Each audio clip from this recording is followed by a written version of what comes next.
안녕하세요. 할렐루야 교회 성도님 여러분, 매일의 묵상을 통해서 오늘도 아침을 만나게 돼서 너무나 반갑습니다. 오늘 하나님께서 허락하신 말씀은 에스라 2장 64절에서 70절까지의 말씀입니다. 말씀은 에스라의 영적 동해일기라는 제목으로 여러분들과 함께 나눌 것입니다. 2장 64절, 온 회중의 합계가 42,360명이요 그 외에 남종과 여종이 7,337명이요 노래하는 남녀가 200명이요 말이 736이요 노새가 245요 낙타가 445요 나귀가 6,722였더라. 어떤 족장들이 예루살렘에 있는 여호와의 성전터에 이르러 하나님의 전을 그곳에 다시 건축하려고 예물을 기쁘게 드리되 힘 잘하는 대로 공사하는 금고에 드리니 금이 6만 1,000 다리기요 은이 5천만에요 제사장의 옷이 100벌이었더라. 이에 제사장들과 레위 사람들과 백성 몇과 노래하는 자들과 문지기들과 느디님 사람들이 각자의 성읍에 살았고 이스라엘의 무리도 각자의 성읍에 살았더라. 에스라는 전체가 10장으로 되어져 있습니다. 1장의 시작은 예레미야와 에스겔이 70년 후에 너희들은 돌아올 거다 라고 그 예언이 이루어진 것을 확인해 보라는 의미에서 시작이 됩니다. 먼저 앞에서 예레미야와 다니엘 선조가 어떻게 얘기했는지를 한번 보도록 하겠습니다. 70년 전의 이야기입니다. 예레미야 29장 10절, 여호와께서 이와 같이 말씀하시니라. 바벨론에서 70년이 참에 내가 너희를 돌보고 나의 선한 말을 너희에게 성취하여 너희를 이곳으로 돌아오게 하리라. 70년이 지나면이라는 단어가 보이시죠? 다니엘 9장 2절, 이제 다니엘이 예언합니다. 곧 그 통치 원년에 나 다니엘이 책을 통해 여호와께서 말씀으로 선지자 예레미야에게 알려주신 그 연수를 깨달았나니 곧 예루살렘의 황폐함이 70년 만에 그치리라 하신 것이라. 먼저 여러분 에스라의 시대 위치를 알고 보셔야 됩니다. 무작정 성경 통독을 하다 보면 놓칠 수 있는 부분들이 있습니다. 에스라는 한 여기쯤 있고요. 수르바벨과 우리 예수아는 한 여기쯤 있습니다. 그러면 여기쯤은 누가 있냐면 예레미야와 그 다음에 다니엘이 여기쯤 있는 것이지요.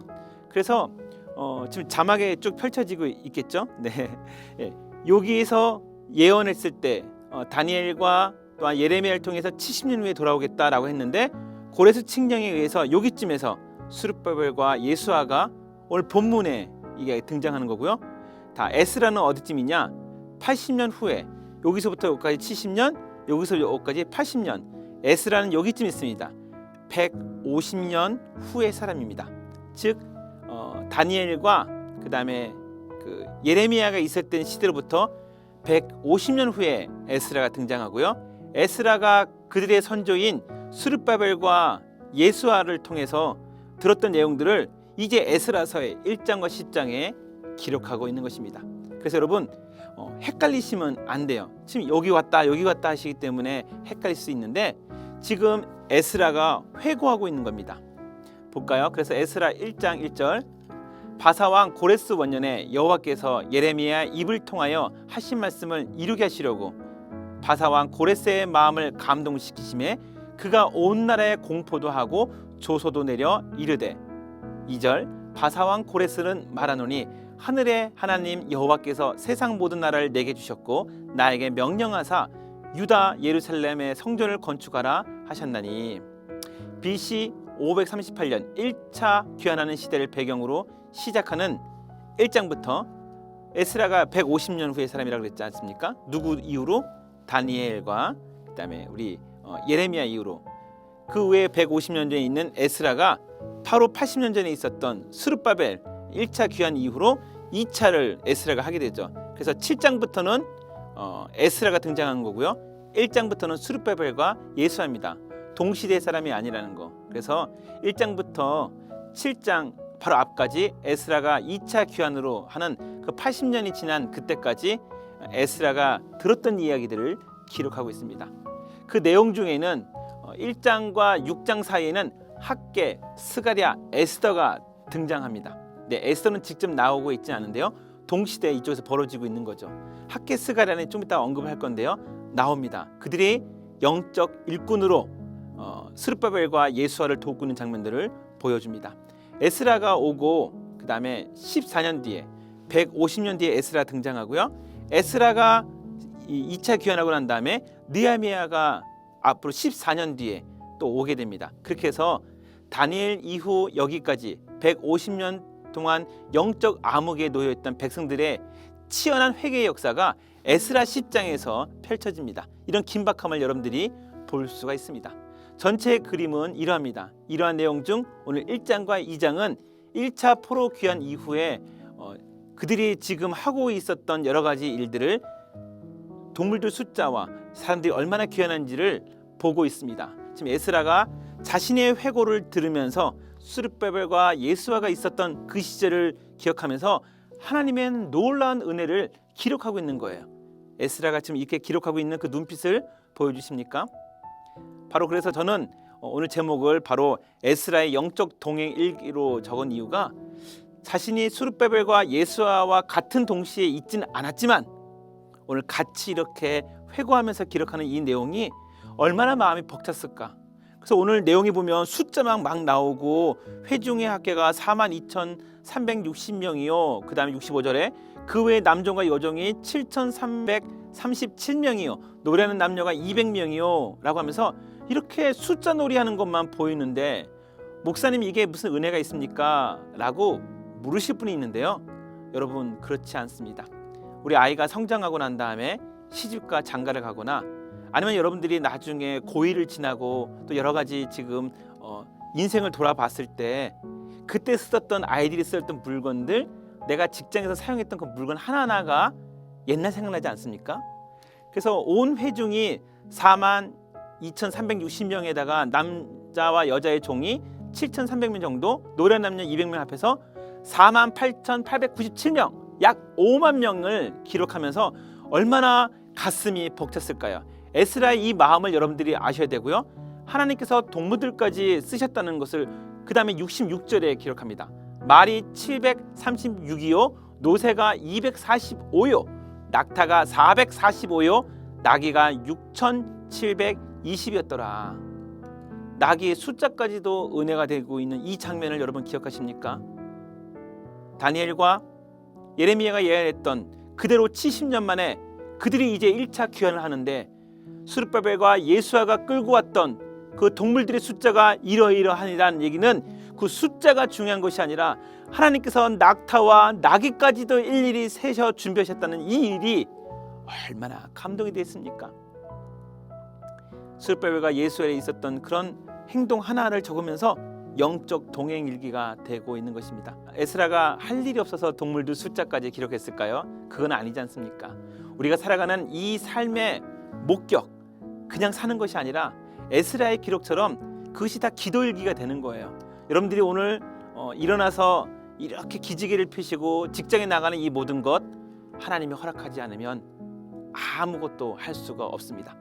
그래서 이런 귀한 은혜와 이런 기록하는 일들을 다른 교회에서는 다른 용어와 사역으로 하는데요.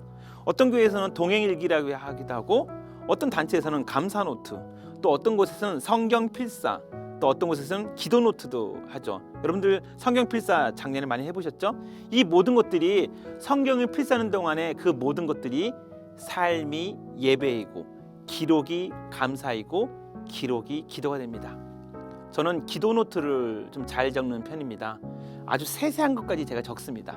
그러면 이 세세한 적은 것이 한 3년 후에 은혜가 될 때가 있어요. 그때는 그냥 무심코 무조건 기록했는데 나중에 이 모든 것이 하나님과 동행이었구나. 모든 삶의 환경들이 하나님 나라를 회복하는 데 쓰였구나. 그때의 만남과 헤어짐, 그때의 아픔과 고통들이 다 하나님의 계획함에 있었구나. 70년 동안 이스라엘 백성들은 얼마나 힘들었겠습니까? 스룹바벨과 예수아가 그들을 이끌고 돌아가는 길에 얼마나 힘들었겠습니까? 그러나 그 모든 남종과 여종의 숫자, 노래하는 남녀의 숫자, 동물들 숫자까지도 은혜의 감격입니다. 하나님께서 허락하지 않았다면 위에 언급한 5만 명의 인원과 동물들 한 마리도 사용되지 않았습니다. 하나님의 보호하심이 있었기 때문에 바벨론 땅에서부터 쭉 나올 수 있었고, 오는 동안에 도둑으로부터도 길을 오는데 보호할 수가 있었고, 오는 동안에 역병이나 배고픔으로부터 동물들이 죽지 않았다는 것입니다. 우리가 오늘 이렇게 당연하게 생각하는 모든 것들이 다 은혜입니다. 오늘 성경의 세세한 기록은 바로 에스라의 동행 일기였으며 성경 필사였으며 기도 노트였으며 감사 노트인 것입니다. 하나님께서 더욱더 꼼꼼하게 이스라엘에게 은혜를 챙겨주심을 보겠습니다.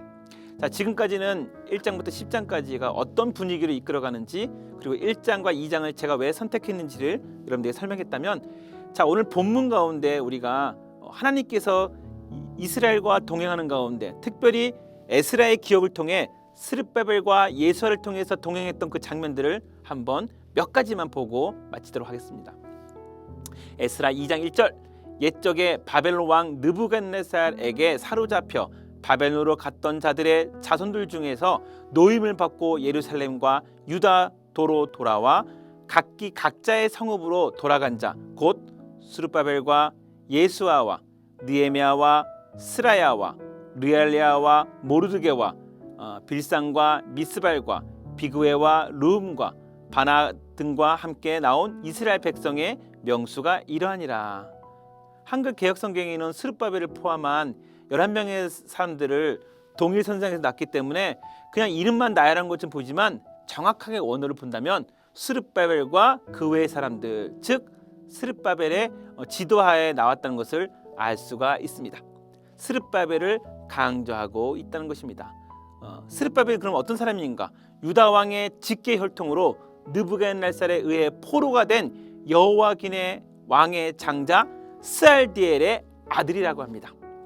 아마 그 페르시아 왕 고레스는 이를 감안해서 그를 이스라엘 포로 귀환 공동체에 1차 귀환하는데 추천했던 것 같습니다. 하나님께서는 그 고레스의 마음을 감동시켜서 고레스 칙령한 것도 감사한데, 다윗의 혈통을 잇는 사람을 골라서 보냈다는 것, 너무나 감사한 일입니다. 그리고 뒷부분에 그 스룹바벨 뒤에 다음에 느헤미야가 나오는데요. 느헤미야는 바로 뒤에 등장하는 BC 444년에 3차 포로 귀환에 등장하는 그분이 아니라는 것, 동명이인이라는 것만 좀 여러분들이 주의해 주시면 감사하겠고요. 그래서 에스라는 다시 한번 하나님께서 다윗 왕조의 신앙을 이어지게 한 것임을 기록하고 있다는 거예요. 지금 에스라는 아까 말씀드린 것처럼 스룹바벨과 예수아 이후 80년 후에 등장하는 인물입니다. 옛날에 그 기록들을 보면서 얼마나 감동이었겠습니까? 한 번도 가지 못할 거라 생각했은 그때 고향의 이스라엘로 우리의 선조이신 스룹바벨과 예수아가 간다는 그것을 기록하면서 얼마나 영적으로 은혜가 됐고, 그들의 삶 하나하나가 하나님의 보호심이라는 것을 왜 고백하지 않았을까요? 너무나 감동이 돼서 에스라 1장과 2장의 동물 한 마리 한 마리까지 다 기록하고 있는 것입니다. 조금만 더 한번 들어가 볼게요. 돕는 자들이 또 있어요. 바로 이스라엘을 돕고 있는, 에스라는 성경 건축 때 힘들었던 시기에 도왔던 선지자들을 놓치지 않고 기록합니다. 에스라서 5장 1절, 선지자들 곧 선지자 학개와 이또의 손자 스가랴가 이스라엘의 하나님의 이름으로 유다와 예루살렘에 거주하는 유다 사람들에게 예언하였더니, 바로 학개와 스가랴가 등장합니다. 에스라는 또한 6장 이후에 느헤미야와 함께 하는 일들을 영적 동행일기를 졌습니다. 느헤미야는 나중에 14년 뒤에 와요.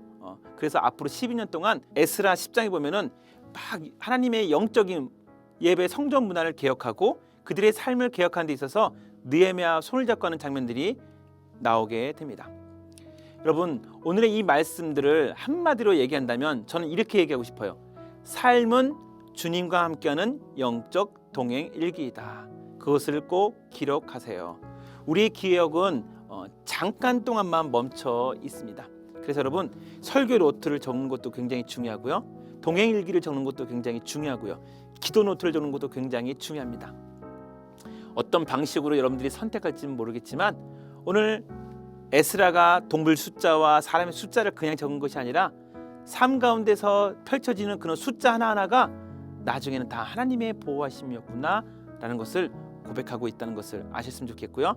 앞으로 펼쳐질 3장부터 시작해서 10장까지 펼쳐지는 에스라의 영적 동행 일기를 여러분들이 마음껏 매일의 묵상에서 경험했으면 좋겠습니다. 삶은 주님과 함께하는 영적 동행일기라는 걸 절대로 잊지 않았으면 좋겠습니다. 기도하겠습니다. 하나님 아버지 감사합니다. 우리의 삶은 하나님께서 펼쳐놓은 은혜의 장입니다. 그것을 하나하나 확인하고 기록하고 하나님께 영광 돌리고자 하오니 각자의 여력과 달란트대로 기록하게 해주시고 후대에 많은 우리의 믿음의 후배들에게 자랑할 수 있게 하여 주시옵소서. 오늘 하루도 하나님께서 준비해 놓으신 영적 동행의 은혜 가운데 이들이 마음껏 누리게 해주시고 만지게 하여 주시옵소서. 예수님의 이름으로 기도드리옵나이다. 아멘. 오늘 삶도 여러분들 가운데서 하나님을 만나시기를 주님의 이름으로 축원드립니다.